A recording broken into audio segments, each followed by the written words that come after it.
The Opal. Mother, come, let me place a charm upon thy brow, and may good spirits grant that never care approach to trace a single furrow there. Daughter, thy love, my mother, better far than charm, shall shield thy child, and yet this wondrous gem looks as though some strange influence it had won from the bright skies, for every rainbow hue shoots quivering through its depths in changeful gleams like the mild lightnings of a summer eve. Mother, even so doth love pervade a mother's heart, thus ever active looks through her fond eyes. There can be little doubt that much of the modern superstition regarding the supposed unlucky quality of the opal owes its origin to a careless reading of Sir Walter Scott's novel, Anne of Geierstein. The wonderful tale therein related of the Lady Hermione, a sort of enchanted princess who came no one knew whence, and always wore a dazzling opal in her hair, contains nothing to indicate that Scott really meant to represent the opal as unlucky. Lady Hermione's gem was an enchanted stone, just as its owner was a product of enchantment, and its peculiarities depended entirely upon its mysterious character, which might equally well have been attributed to a diamond, a ruby, or a sapphire. The life of the stone was bound up with the life of Hermione. It sparkled when she was gay, it shot out red gleams when she was angry, and when a few drops of holy water were sprinkled over it, they quenched its radiance. Hermione fell into a swoon, was carried to her chamber, and the next day nothing but a small heap of ashes remained on the bed whereon she had been laid. The spell was broken, and the enchantment dissolved. All that can have determined the selection of the opal rather than any other precious stone is the fact of its wonderful play of color and its sensitiveness to moisture. Hence we are perfectly justified in returning to the older belief of the manifold virtues of the opal, only remembering that this gem is a little more fragile than many others and should be more carefully handled and guarded. The opal, October's gem, recalls in its wonderful and varied play of color the glories of a bright October day in the country, when earth and sky vie with each other in brilliancy, and the eye is fairly dazzled with the bewildering variety of color. It rarely happens that Pliny gives any information to particular jewels, almost all his notices of precious stones being confined to descriptions of their form and color, and data regarding what was popularly believed as to their talismanic or therapeutic power. In the case of the opalus, however, he writes as follows: "There exists today a gem of this kind, on account of which the Senator Nonius was proscribed by Antony. Seeking safety in flight, he took with him of all his possessions this ring alone, which it is certain was valued at 2,000,000 sesterces $80,000. The stone was as large as a hazelnut. This opal of Nonius would be the great historic opal, if we had any assurance that it really was the stone to which we now give this name. As, however, the principal European source of supply in Hungary does not appear to have been available in classic times to the Romans, and as opals are not found in the places whence, according to Pliny, the opalus was derived, we are almost forced to the conclusion that he had some other stone in mind when he gave his eloquent description of the opalus. And yet, in spite of all of this, Pliny's words so well describe the beauties of a fine opal that it is difficult to determine what other stone he could have meant. For it can well be said of opals that there is in them a softer fire than in the carbuncle. There is the brilliant purple of the amethyst, there is the sea green of the emerald, all shining together in an incredible union. Some, by their refulgent splendor, rival the colors of the painters, others the flame of burning sulfur, or of fire quickened by oil. Possibly some brilliant varieties of iridescent quartz, iris quartz, possessing an internal fracture, displays with great brilliancy all the colors of the rainbow, sparkling with wonderful clearness in its field of transparent mineral, might excite the admiration of one who had never seen an opal. Referring again to these quartz crystals, they are often cut so as to form a dome of quartz, and are even used as distinct jewels. The fact that Pliny could praise the Indian imitations of the opalus in glass, and could state that this stone was more successfully imitated than any other, is an almost decisive argument against identifying the opalus with an opal, for it is well known that no stone is more difficult to imitate. About the middle of the 18th century, a peasant found a brilliant precious stone in some old ruins at Alexandria, Egypt. The stone was set in a ring. It was as large as a hazelnut, and it is said to have been an opal cut on cabochon. According to the report, it was eventually taken to Constantinople, where it was estimated to be worth several thousand ducats. The description given of this gem, its apparent antiquity, and the high value set upon it have contributed to induce many to conjecture that it was the celebrated opal of Nonius. Of course, this was nothing but a romantic fancy. It is also quite certain that an opal would scarcely hold its play of color or compactness for 20 centuries, for most opals lose their water. Slowly, perhaps, but surely, within a lesser space of time. Even the finest Hungarian opals show some loss of life and color within a century or even less, and some transparent Mexican opals lose their color and are filled with flaws within a few years' time. The Edda tells of a sacred stone called the Yarkestein, which the clever smith Volander, the Scandinavian Vulcan, formed from the eyes of children. Grimm conjectures that this name designates a round, milk-white opal. Certainly the opal was often called ophthalmios, or eye stone, in the Middle Ages, and it was a common idea that the image of a boy or a girl could be seen in the pupil of the eye. Albertus Magnus describes under the name orphanus a stone which was set in the imperial crown of the Holy Roman Empire. This gem is believed to have been a splendid opal, and Albertus describes it as follows. The orphanus is a stone which is in the crown of the Roman emperor, and none like it has ever been seen. For this very reason it is called orphanus. It is of a subtle vinous tinge, and its hue is as though pure white snow, flashed and sparkled with the color of a bright ruddy wine, and was overcome by this radiance.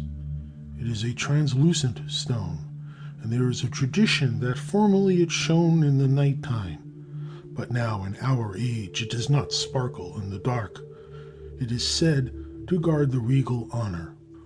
Evidently this imperial gem was regarded as a sui generis, for Albertus has just described the ophthalmus lapis, a name frequently bestowed upon the opal in medieval times, reciting the virtues usually ascribed to the opal for the cure of diseases of the eye, and the magic power of the stone to render its wearer invisible.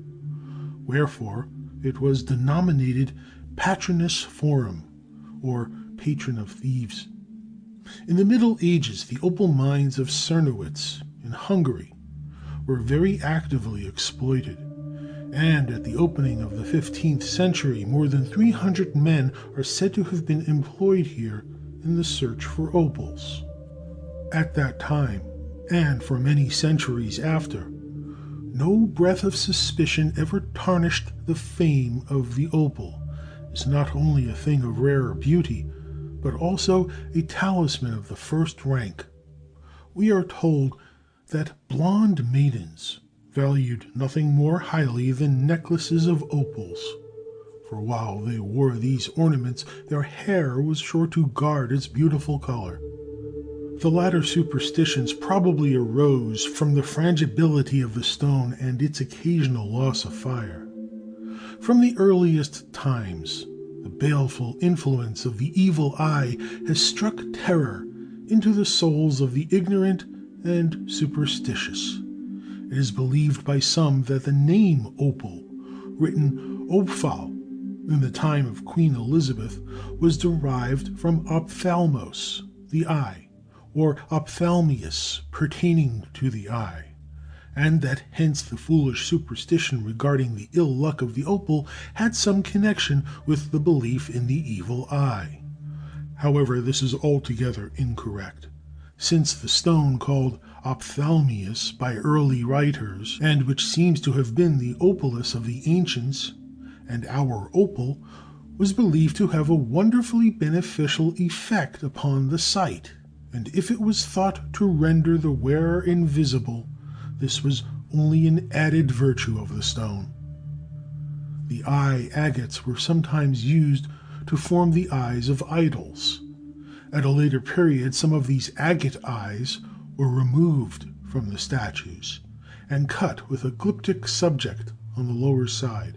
Some of the most interesting antique gems are of this kind. In Aleppo and elsewhere in the East, there is a certain type of sore known as the Aleppo button or Aleppo boil. The boil frequently does not appear for a long period after infection has taken place. It often appears as a swelling surrounded by a white ring, and there is a belief among the natives that there are Aleppo stones, these being the so-called eye agates, frequently produced by cutting a 3-layer, naturally pale yellow or pale gray agate with intervening white zones in such a way that it looks like an eye or a double eye, and such stones are used in alleviation of the Aleppo sore. What beneficial influence they may have is due to the fact that the agate is cold and furnishes a little relief for the time. This Aleppo boil, or Oriental sore, so prevalent in many parts of Western Asia, is produced, according to the best authorities, by a pathogenic organism, Leishmania tropica, from Wright, 1903. As to the means by which this organism is introduced into the human subject, nothing very definite is known, but mosquitoes or phlebotomus have been suggested as possible transmitting agents. The eye of some invisible monster, the eye of the dragon, the eye of the serpent, were all regarded as possessed of malign power. It is well known that in the East Indies a peacock's feather is thought to bring ill luck, the eye in the feather being the baleful point. Even in our own time, and among those for whom this primitive superstition has no terrors, the humorous use of the idea, as shown for instance in the Dick Deadeye of Gilbert and Sullivan's Pinafore, proves that the evil eye is familiar to our thoughts. For this reason, stones such as those which have been named the cat's eye, the tiger's eye, or the oculus belli always possess a certain strange interest. One of the earliest descriptions of the opal in English is that written in the reign of Queen Elizabeth by Dr. Stephen Batman, who died in 1584.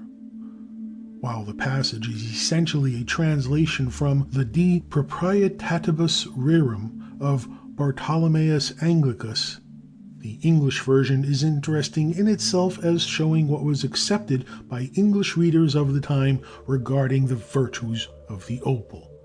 There is, of course, no trace of the foolish modern superstition touching the ominous quality of this beautiful gem. Batman writes, "Optalio is called opalus also, and is a stone distinguished with colors of divers precious stones, as Isid saith. This stone breedeth only in Indi, and is deemed to have as many virtues as hues and colors. Of this Optalius it is said in Lapidario that this Optalius keepeth and saveth his eyen that beareth it, clear and sharp and without grief, and dimmeth other men's eyen that be about it with a manner cloud, and smiteth them with a manner blindness that is called amentia, so that they may not see neither take heed what is done before their eyen. Therefore it is said that it is the most pure patron of thieves. The opal seems to have appealed to Shakespeare as a fit emblem of inconstancy, for in the 12th night he makes the clown say to the Duke, "Now the melancholy god protect thee, and the tailor maketh thy garment of changeable taffeta, for thy mind is very opal." That the beauty of the opal was fully appreciated in the 16th century is shown by the words of Cardano, who states that he once bought one of these stones for 15 gold crowns, and found as much pleasure in its possession as he did in that of a diamond that had cost him 500 crowns. Although superstitious beliefs were rather the rule than the exception in Cardano's time, none of the silly fancies regarding the ominous quality of the opal were then current.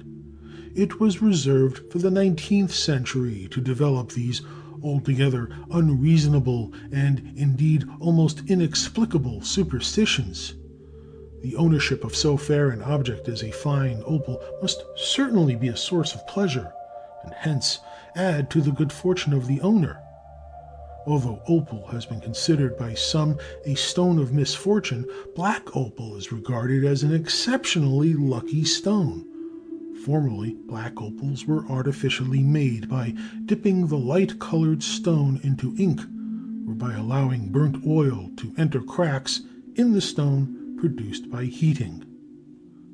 About the year 1900, however, a number of deposits of natural black opals were found in the White Cliff region in New South Wales, whence exceedingly beautiful gems have been secured with wonderful flames of green, red, and blue in a black field. Some of these have sold for $1,000, and even for a higher price, the smaller ones bringing from a few dollars upward each. It has been claimed that $2 million worth have been sold from New South Wales. A remarkable example is figured on the frontispiece of this volume. The late F. Marion Crawford was a great admirer of this strangely beautiful variety of opal. That ill luck and good luck are relative terms is shown us published of an opal by Paris newspapers. A shopgirl, plainly clad, in crossing the Place de l'Opéra, when the street traffic was at its greatest, stopped at one of the refuges halfway across the street. To the girl's great surprise, an elegant attired lady standing there slipped an opal ring from her finger and gave it to the girl, who took it to a jeweler's shop to sell it. Here she was arrested on suspicion of having stolen it.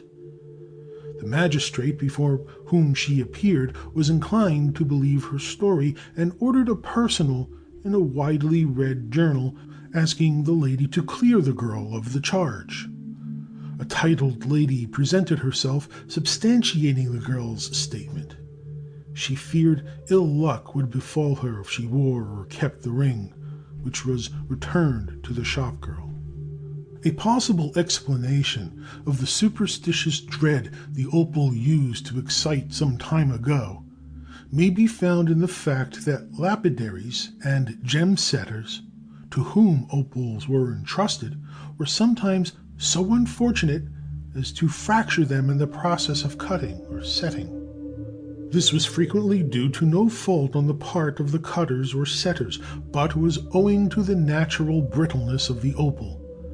As such workmen are responsible to the owners for any injury to the gems, they would soon acquire a prejudice against opals, and would come to regard them as unlucky stones.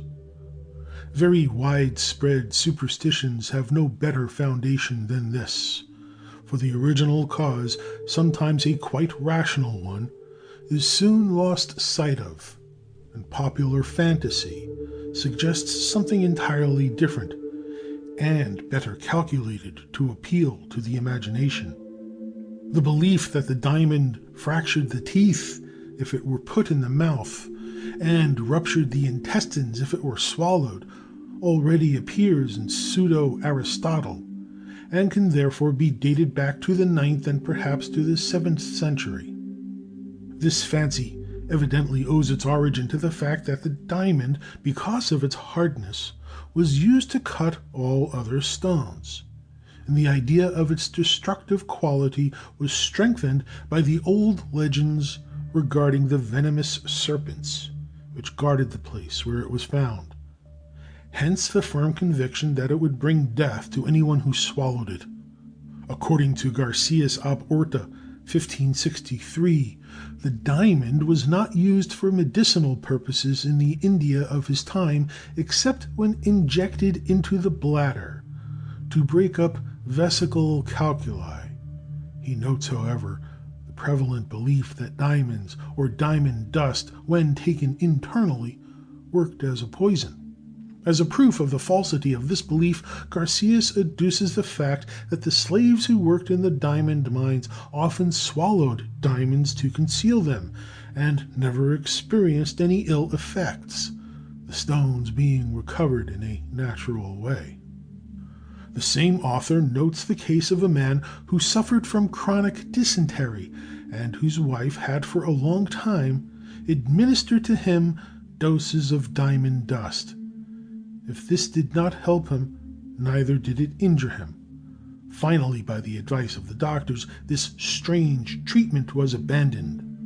The man eventually died of his disease, but many days after the doses of diamond dust had been discontinued.